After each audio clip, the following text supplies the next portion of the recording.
They laughed, at first. Those German generals, cloaked in the prestige of prior campaigns and surrounded by maps, confident in their belief that no modern army could move fast enough, long enough, or supply itself well enough to sustain a true blitzkrieg across enemy territory the way the Wehrmacht had once done in Poland, France, and the early stages of Operation Barbarossa, because their doctrine taught them that wars were won not just by firepower, but by timing, momentum, and above all, supply. And they believed the Americans, with their vast but cumbersome army, their racial integration issues, their logistical sprawl, and their lack of combat experience at the start of the war, could never hope to match the ruthless efficiency the Germans had pioneered. So when the Allies broke out of Normandy after D-Day,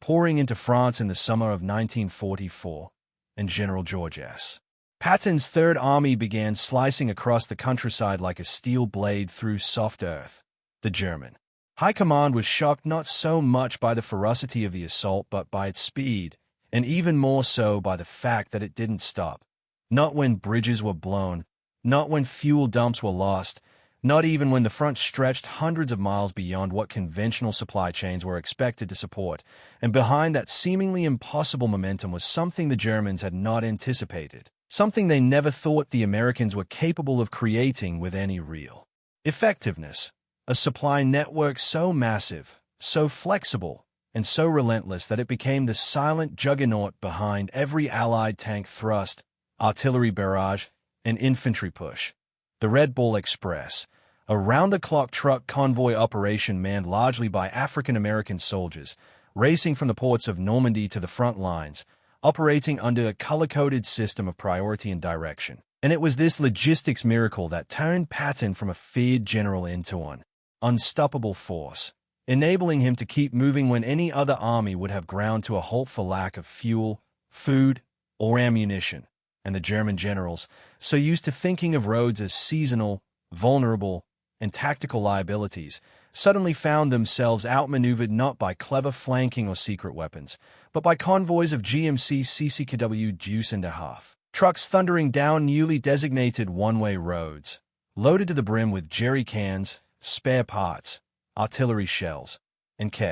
rations, driven by young men barely old enough to vote, many of whom had never seen France until that summer, and who now risked life and limb dodging Luftwaffe strafing runs, landmines, and exhaustion just to keep the war machine moving. And in that movement was devastation. For Patton, unlike more cautious commanders, didn't wait for the perfect moment. He pressed every advantage, trusting that the lifeline behind him would hold. And when the Red Bull Express did hold, when it defied all expectations and kept up its punishing pace despite limited resources and fatigue, it became a symbol not only of American industrial might, but of adaptability, proving that a democratic, multi-ethnic army fueled by volunteers and mass production could outpace the best that the German war machine could offer. And the German commanders, men like Model, Rundstedt, and even the calculating Rommel before his death, were forced to reckon with a new kind of enemy,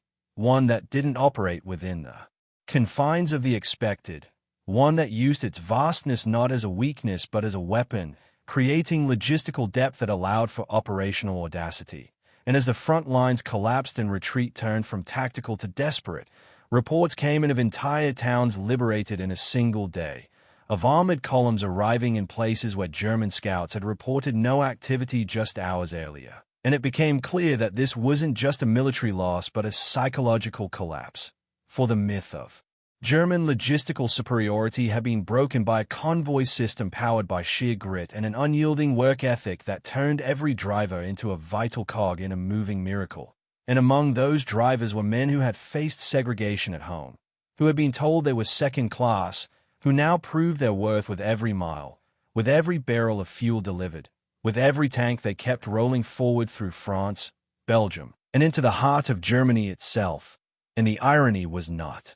lost on history, that the same generals who laughed at American logistics were eventually forced to explain their defeat in part by citing the enemy's ability to move with impossible speed and supply with impossible reach. And so the Red Bull Express became more than just a convoy. It became a symbol of what America could do when it decided to act with focus and determination. and for the soldiers on the ground. Hearing the distant roar of trucks meant hope, meant progress, meant survival. 4. Behind every shell fired and every mile gained was a driver in an open cab,